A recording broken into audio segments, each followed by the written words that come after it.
to our podcast. I'm Pastor Barry, and you are with Shelters by Jesus podcast. So it's sbjradio.com, and we're excited. Thank you, so many of you are following us, so many of you have commented, and on YouTube, every time you go on there and you subscribe, or you hit the like after you subscribe, we get money, so thank you for doing that. So we've got a bunch of them already on our website. If you want to see a bunch of our archived ones, and we got tons with kids and all kinds of stuff, go to sheltersbyjesus.com. And if you want to support our ministry, go to our website. And for $9 a month, you can get somebody off the street. You can be a part of our ministry. And it's because of you we're able to do the things that we're doing. And when you watch these podcasts, and you meet all these wonderful people, and you see the things going on in the shelter, just remember you've got a hand in that with $9. I also have 4 books. If you're interested, you just send us your name and address, and we'll send them to you. Just tell if you want 1 through 4. They're written by me, and they're all about the miracles, the problems, everything. My personal stuff, all kinds of stuff on those books. You'll love them. And we love to have you have them. So they're $10 are free. Just let us know how many you want. So anyway, we're beginning. I am today at South Windham Community Church in South Windham, Maine. And we're honored. We're going to be talking to some of the folks here, getting to know them and see what they feel about this ministry, what's going on in their lives, or whatever. I never know what I'm going to say because this is totally unscripted. If you've been following me, you know it's totally unscripted. So we had the little kids the last time. We got the big kids this time. And with me right now is one of the pastors of the church, associate pastor, Charlie. And so Charlie, you want to give him your full name? Sure. Charlie Bickford. All right, this is Charlie Bickford. And how'd you happen to come to this church? How did it all get started? And I know you're on to us. We'll ask you a question about us, but what about the church? Quickly. Well, I first started coming to this church. I had been separated from the church for many years and following my own path, which was a path of destruction mostly. And the day I got sober, I talked to my sponsor, and he said that you should find a way to give back to the community. And I was walking my dogs one day, and I came by here, and there was a guy putting up this cathedral ceiling. Uh-huh. And I didn't know he was the pastor of this church, and I asked him what he was doing. He says, I'm putting up this cathedral ceiling. And I said, well, how are you going to paint that? He said, we're going to roll it. I said, you can't roll a ceiling this size. It's got to be sprayed. He said, we don't know anything about spraying. Well, they are. Well, I did. Well, of course you did. And that was 25 years ago, and I'm still here. All right. And Mary, I was painting downstairs one day, and Mary says, why don't you ever come to a church service? And I said, well, I'm not much for church. I'm not crazy about organized religion. What denomination are you? And Mary said, well, we don't like labels either, so so all we do is preach the Word of God. That's a good thing. And with that, she hooked me. Awesome. And I've been here ever since. Been here ever since. Now, you guys, you're one of the pastors. Your church supports our ministry. What do you think about Shelters by Jesus? Why would anybody want to support us? Well, I just spoke on that a while back with one of the talks I gave as a pastor, and the way I put it was, I used to get down and hand money out to people that were on the street. And when I handed money out to people on the street, that might have satisfied their needs for a few minutes. There's an old saying that says, if you give a man a fish, he'll eat today. If you teach a man to fish, he'll never go hungry. Absolutely. And what I see you doing, Pastor Barry, is teaching people how to fish. And you're changing lives. And that makes giving money, gives a whole different meaning to what's going on. Is changing the lives. It's not seeing the same person out there every day, because that person is no longer that person. And I know what it's like to go from godless to godly. And if I can see that happen in one person, you got my vote. Amen. We appreciate that, Charlie, very, very much. Now, people are watching this, and maybe some of them for the very first time. I don't know, because everybody's sharing these. It gets shared all over the place. And if they're watching this going, is this a place I should invest in?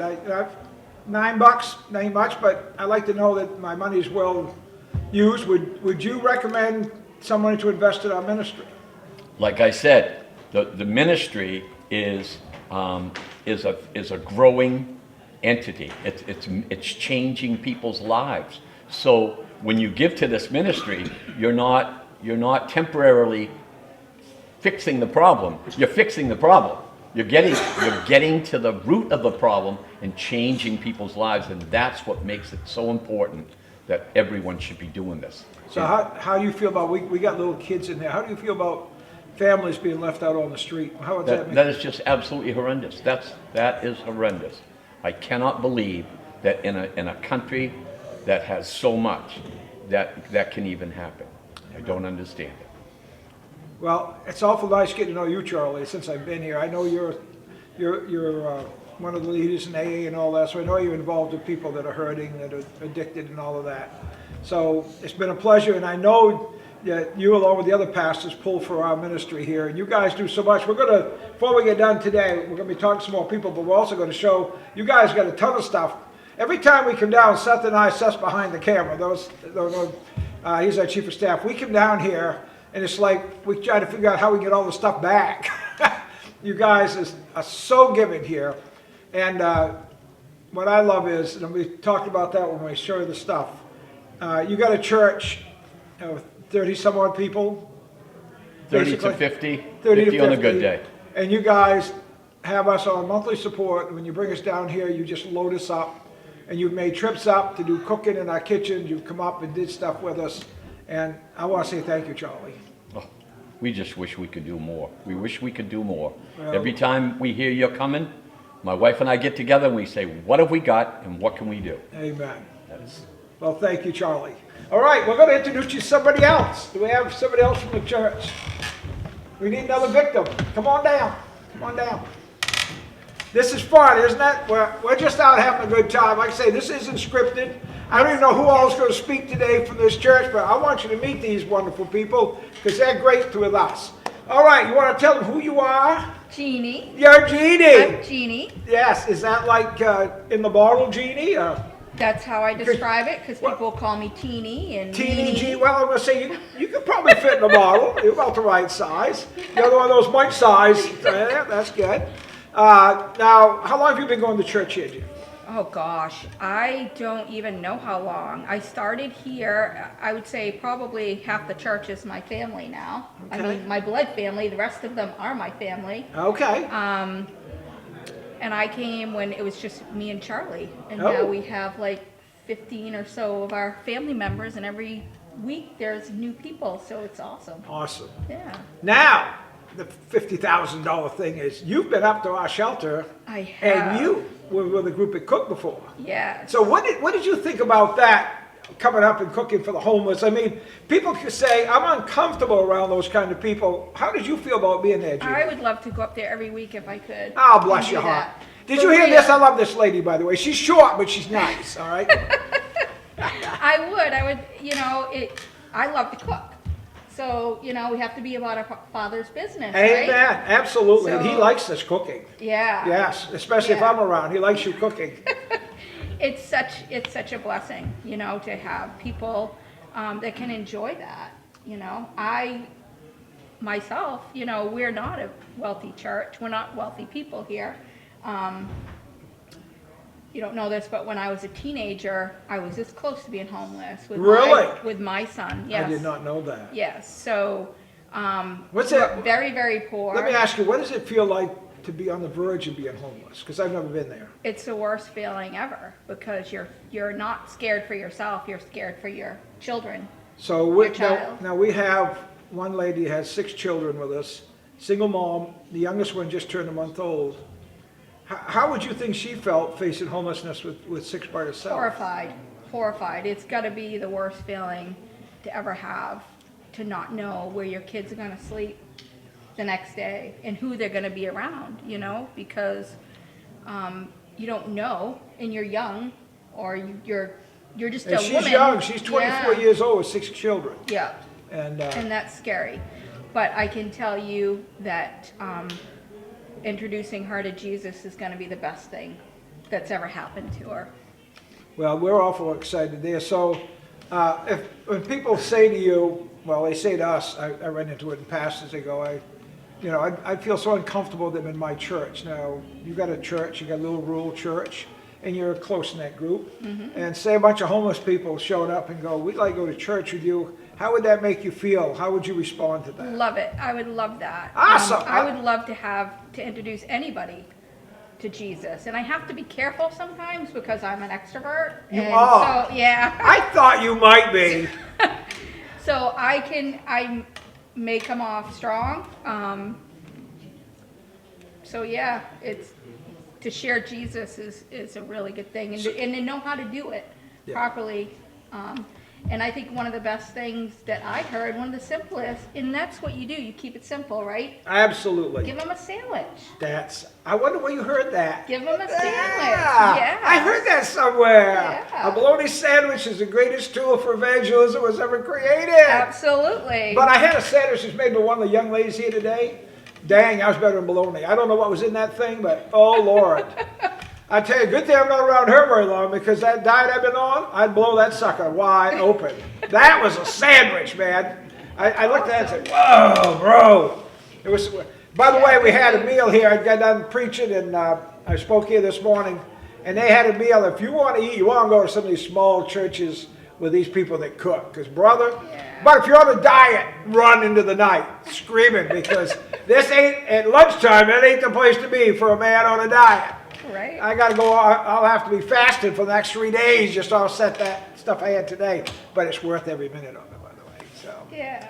So if somebody is watching, they're listening to you right now, and I'm going to ask you, I usually ask everybody this, would you recommend a $9 investment in this ministry? Would you feel that they could feel comfortable with their investment? Without a doubt. Without a doubt. Because we have to be about our Father's business, right? Right.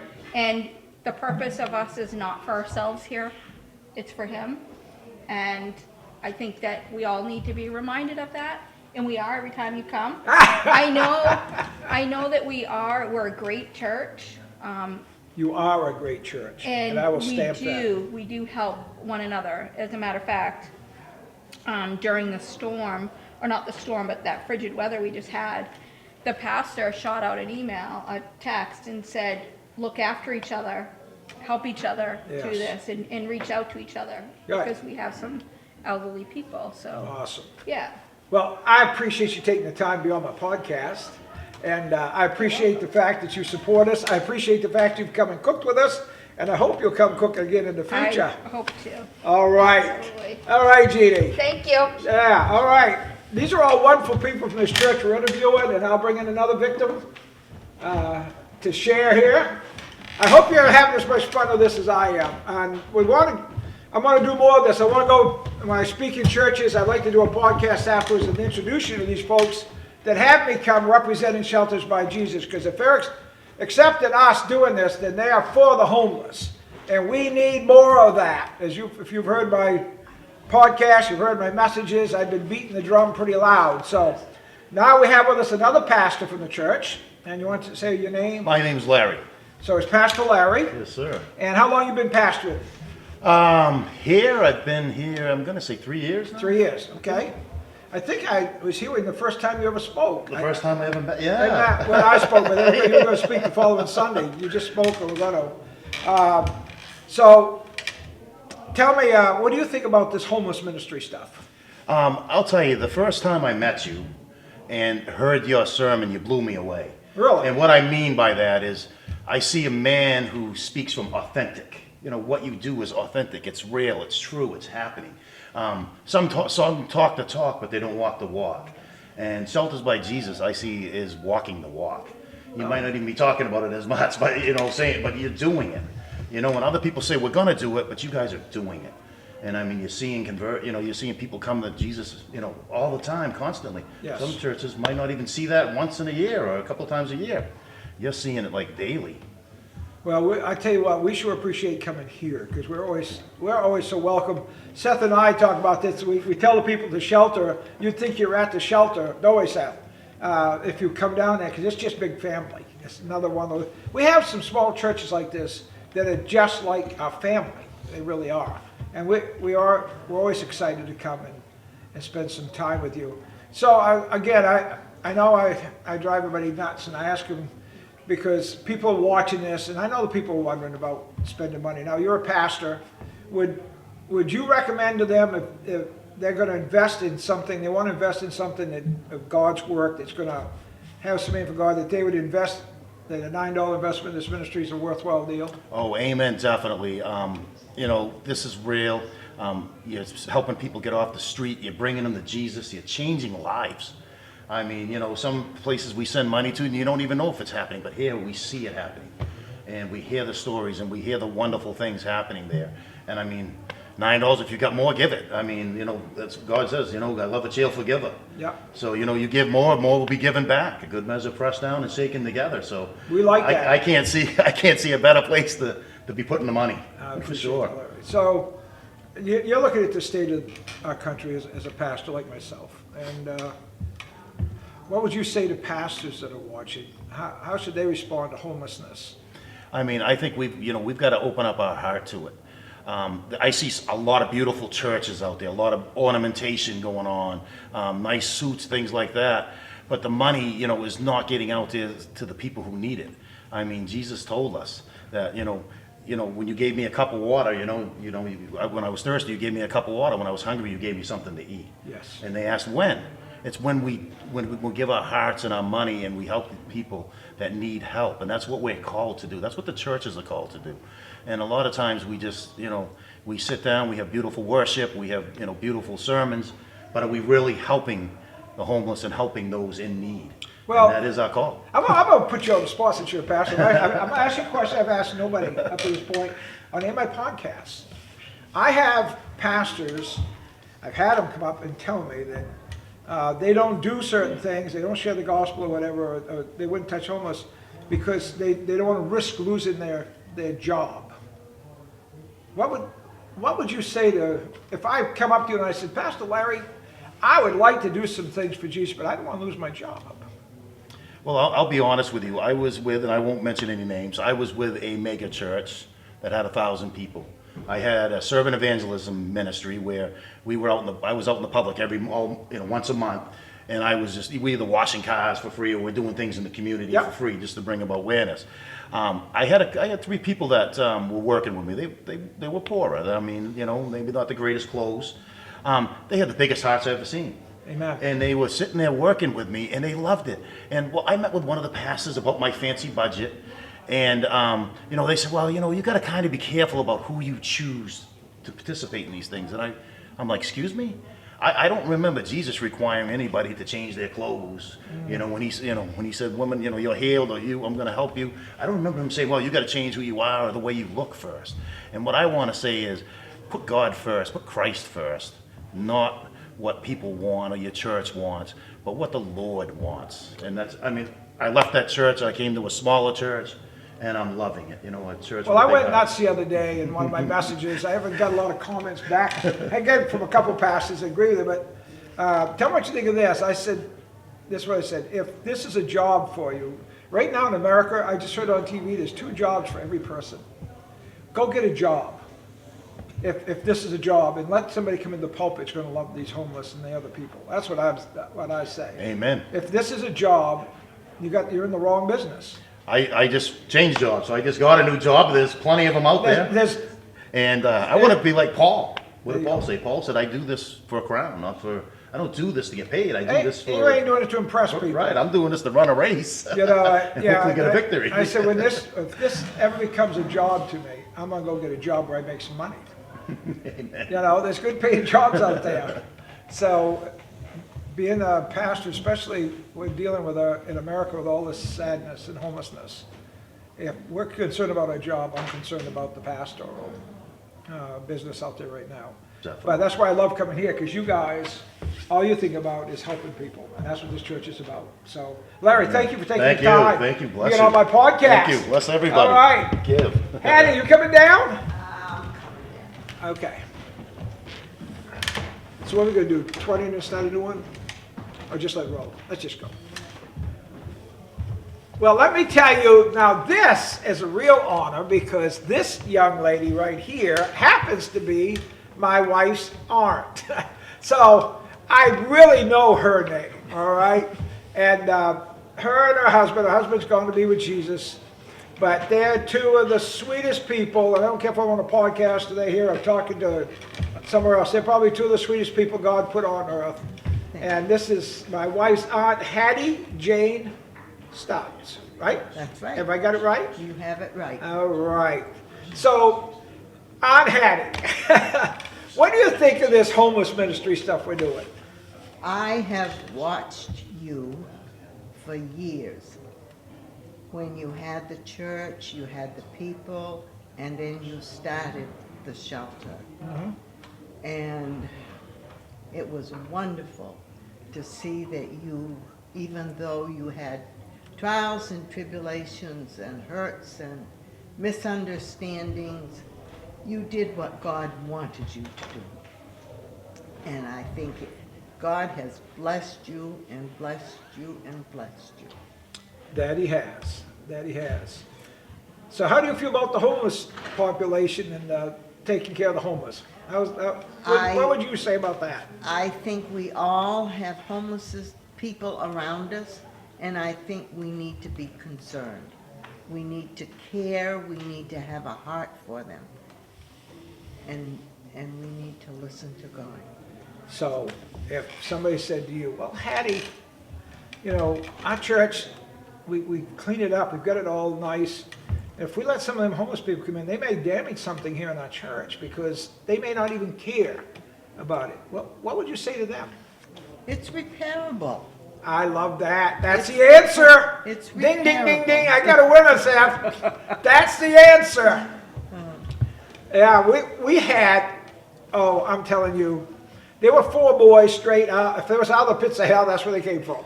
I'm telling you, you know the term hellion? Well, I tell you, baby, them boys, and we had them, Seth worked with them. I tell you, he was awesome with them, my chief of staff. He pretty much was their daddy to them. And Grammy brought them in. They were in a tent when we got them. And, oh my word, they would F-bomb you. They beat the walls. They broke everything they come in contact with. And they kept going, and people would come to us and go, why don't you get rid of them? Look what they're breaking up. And you know what we told them? What if we got here that they can destroy that's worth more than them? What did they miss in their life that they were searching for? Well, What did they need in their hearts? They didn't have a daddy or a mom. They had just a Grammy, and the Grammy was sick. Oh man, she had all kinds of illnesses. And they just had no boundaries. They didn't feel loved. They were skipping school and they were a mess. But you know what? Today they live in Madison, Maine, and they are exemplary. Wow. Young man, am I telling the truth, Seth? I believe that. We got the word that their grandmothers got their own place, and they are doing fantastic in school. They're not skipping school. They're doing good in school. They are making it. Now, what would have happened if we'd have listened to the voices, right? Right? That said, get them out of here, man, before they break something. No. And so I love your heart. I love this church's heart, and all of you, and what you do in support of our ministry. And It's a pleasure to be able to share what we have. It really is. well, we're going to show at the end of this. We're going to go over my truck's full. We ain't going to get that because it's already covered up what you brought in. We already got an acre of stuff out there, but we got a whole bunch of stuff here. Every time we come, I already mentioned that, but every time we come to South Wyndham Community Church, if I should invest in a tractor trailer just to come down here with, and then I could get it all back. Well, I have a niece who, when she hears that you're coming, she will bring things to my house. I have a daughter who will do the same. So when I come, I usually come with a carpet. Oh, honey, you were loaded. I was loaded. You opened up your trunk, and I think it flew out like the Jack in the Box. Marilyn will be pleased. Yes, yes, we got stuff for our new class. That's right. Crocheting class and knitting class and all of that, and sewing class. You brought all kinds of stuff. Well, you got a daughter that's all into that anyway. Oh, yes. Right. Yes. Yes, my wife's cousin Bunny, right? Right. She is Yeah. all into that. She loves to sew. And we got a 78-year-old woman that's teaching him how to do that, and you brought in a load for him, so we're going back and put a smile on a 78-year-old woman's I face. think that's wonderful. Isn't that wonderful? That is wonderful. All right. Well, Aunt Hattie, thank you for sharing on my podcast. Well, thank you for having me. Now you have to send that to all the Hattieville people. Well, thank you. Thank you for coming. I love you, Honey. All right. Yep. So, we're going to end this. We're going to have another one in just a minute, right here at South Wyndham, but we've kind of run out of time on this one. So we just want to say thank you for watching. Hang on for some more. We got more to come. And again, if you want to be a part of this ministry, you heard the testimony of the folks here. This little tiny church gives so much, and you'll see on our next podcast just how much. You can jump on board at $9. Just go to sheltersbyjesus.com. For $9, you can be a real part against somebody off the street. $9 a month will take somebody off. That lady we talked about, 24-year-old single mom with a half a dozen little kids, a baby in her arms. She's got a place to stay because you cared. Jesus spoke and you cared. And you are a blessing to God and the folks that are touched through Shelters by Jesus. Because this isn't Richard Berry ministry. This is Jesus Christ ministry and Jesus Christ people that run this ministry. So God bless you. Catch you on the next one.